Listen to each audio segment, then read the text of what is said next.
معتمر بن سلمان نے بیان کیا، کہا کہ میں نے اسحاق سے سنا، انہوں نے عبد الرحمن بن ابی بکرہ رضی اللہ عنہ سے، انہوں نے اپنے والد سے، انہوں نے نبی کریم صلی اللہ علیہ وسلم سے۔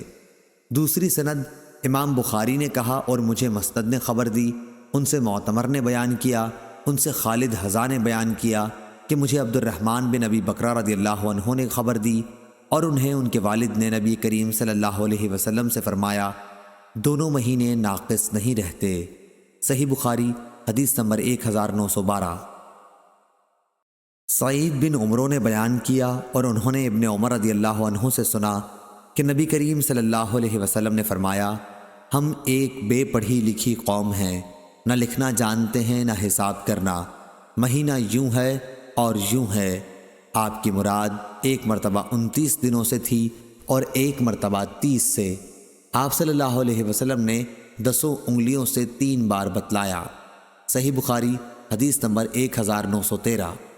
ان سے یحییٰ بن ابی کثیر نے، ان سے ابو سلمہ نے اور ان سے ابو ہریرہ رضی اللہ عنہ نے کہ نبی صلی اللہ علیہ وسلم نے فرمایا، تم میں سے کوئی شخص رمضان سے پہلے شعبان کی آخری تاریخوں میں 1 یا 2 دن کے روزے نہ رکھے، البتہ اگر کسی کو ان میں روزے رکھنے کی عادت ہو تو وہ اس دن بھی روزہ رکھ لے۔ صحیح بخاری حدیث نمبر 1914۔ رضی اللہ عنہ نے بیان کیا کہ شروع اسلام میں حضرت محمد صلی اللہ علیہ وسلم کے صحابہ رضی اللہ عنہم جب روزے سے ہوتے اور افطار کا وقت آتا تو کوئی روزے دار اگر افطار سے پہلے بھی سو جاتا تو پھر اس رات میں بھی اور آنے والے دن میں بھی انہیں کھانے پینے کی اجازت نہیں تھی تاکہ پھر شام ہو جاتی۔ پھر ایسا ہوا کہ قیس بن سرمہ انصاری رضی اللہ عنہ بھی روزے سے تھے۔ جب افطار کا وقت ہوا تو وہ اپنی بیوی کے پاس آئے اور ان سے پوچھا، کیا تمہارے پاس کچھ کھانا ہے؟ انہوں نے کہا، اس وقت تو کچھ نہیں ہے، لیکن میں جاتی ہوں کہیں سے لاؤں گی۔ دن بھر انہوں نے کام کیا تھا اس لیے آنکھ لگ گئی۔ جب بیوی واپس ہوئیں اور انہیں سوتے ہوئے دیکھا تو فرمایا، افسوس تم محروم ہی رہے۔ لیکن دوسرے دن وہ دوپہر کو بے ہوش ہو گئے۔ جب اس کا ذکر نبی صلی اللہ علیہ وسلم سے کیا گیا تو یہ آیت نازل ہوئی، حلال کر دیا گیا تمہارے لیے رمضان کی راتوں میں اپنی بیویوں سے صحبت کرنا۔ اس پر صحابہ رضی اللہ عنہم بہت خوش ہوئے اور یہ آیت نازل ہوئی، کھاؤ پیو یہاں تک کہ ممتاز ہو جائے تمہارے لیے صبح کی سفید دھاری صبح صادق، سیاہ دھاری صبح کاذب سے۔ صحیح بخاری حدیث نمبر 1915۔ حسین بن عبد الرحمن نے خبر دی اور ان سے شعبی نے، ان سے عدی بن حاتم رضی اللہ عنہ نے بیان کیا کہ جب یہ آیت نازل ہوئی، تاکہ کھل جائے تمہارے لیے سفید دھاری سیاہ دھاری سے، تو میں نے ایک سیاہ دھاگا لیا اور ایک سفید، اور دونوں کو تکیے کے نیچے رکھ لیا اور رات میں دیکھتا رہا، مجھ پر ان کے رنگ نہ کھلے۔ جب صبح ہوئی تو میں نے رسول اللہ صلی اللہ علیہ وسلم کی خدمت میں حاضر ہوا اور آپ صلی اللہ علیہ وسلم سے اس کا ذکر کیا۔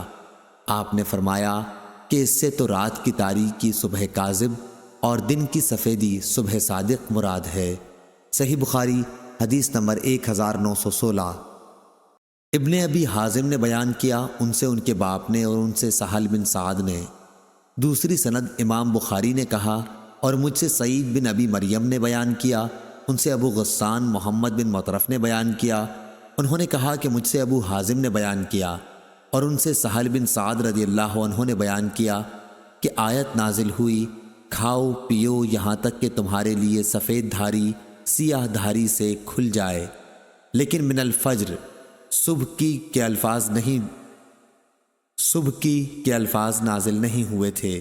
اس پر کچھ لوگوں نے یہ کہا کہ جب روزے کا ارادہ ہوتا تو سیاہ اور سفید دھاگا لے کر پاؤں میں باندھ لیتے، اور جب تک دونوں دھاگے پوری طرح دکھائی نہ دینے لگتے کھانا پینا بند نہ کرتے تھے۔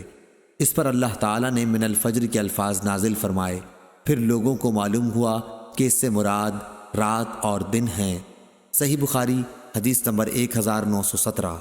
عبید بن اسماعیل نے بیان کیا، کہا ہم سے ابو اسامہ نے، ان سے عبید اللہ نے، ان سے نافع نے اور ان سے ابن عمر رضی اللہ عنہ نے، اور عبید اللہ ابن عمر نے یہی روایت قاسم بن محمد سے اور انہوں نے عائشہ رضی اللہ عنہا سے کہ بلال رضی اللہ عنہ کچھ رات رہے سے اذان دے دیا کرتے تھے، اس لیے رسول اللہ صلی اللہ علیہ وسلم نے فرمایا کہ جب تک ابن مکتوم رضی اللہ عنہ اذان نہ دیں تم کھاتے پیتے رہو، کیونکہ وہ صبح صادق کے طلوع سے پہلے اذان نہیں دیتے۔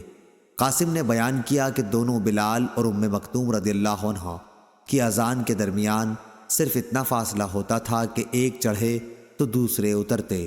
صحیح بخاری حدیث نمبر 1918 1919۔ عبید بن اسماعیل نے بیان کیا، کہا ہم سے ابو اسامہ نے، ان سے عبید اللہ نے، ان سے نافع نے اور ان سے ابن عمر رضی اللہ عنہ نے، اور عبید اللہ ابن عمر نے یہی روایت قاسم بن محمد سے اور انہوں نے عائشہ رضی اللہ عنہا سے کہ بلال رضی اللہ عنہ کچھ رات رہے سے اذان دے دیا کرتے تھے، اس لیے رسول اللہ صلی اللہ علیہ وسلم نے فرمایا کہ جب تک ابن مکتوم رضی اللہ عنہ اذان نہ دیں تم کھاتے پیتے رہو، کیونکہ وہ صبح صادق کے طلوع سے پہلے اذان نہیں دیتے۔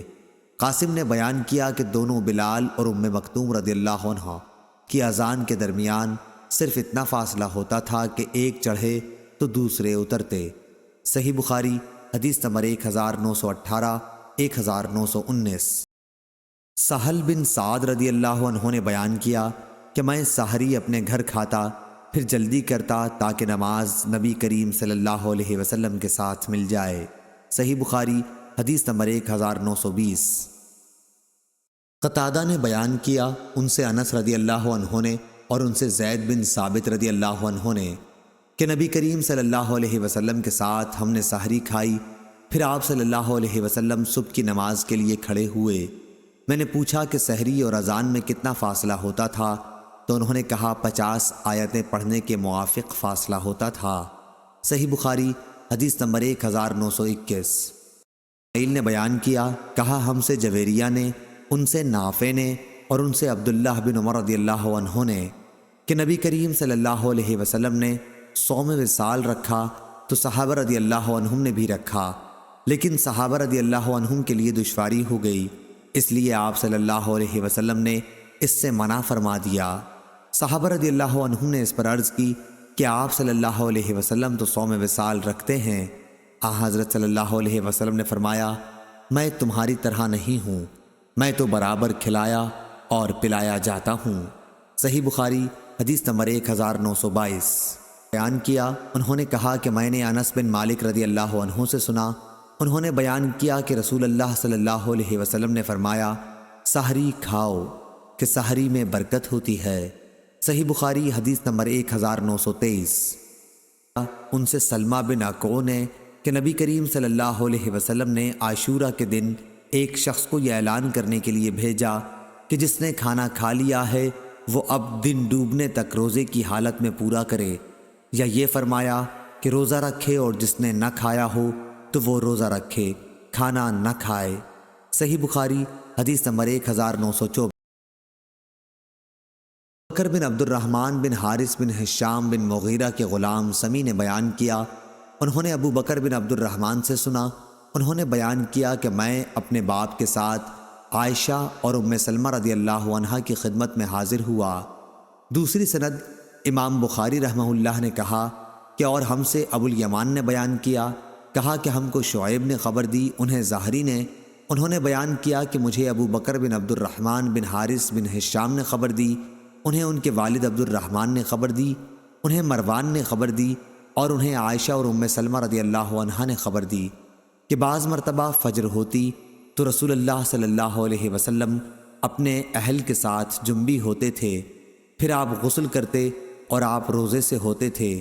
اور مروان بن حکم نے عبد الرحمن بن حارث سے کہا، میں تمہیں اللہ کی قسم دیتا ہوں ابو ہریرہ رضی اللہ عنہ کو تم یہ حدیث صاف صاف سنا دو، کیونکہ ابو ہریرہ رضی اللہ عنہ کا فتویٰ اس کے خلاف تھا۔ ان دنوں مروان امیر معاویہ رضی اللہ عنہ کی طرف سے مدینے کا حاکم تھا۔ ابو بکر نے کہا کہ عبد الرحمن نے اس بات کو پسند نہیں کیا۔ اتفاق سے ہم سب ایک مرتبہ ذوالحلیفہ میں جمع ہو گئے۔ ابو ہریرہ رضی اللہ عنہ کی وہاں کوئی زمین تھی۔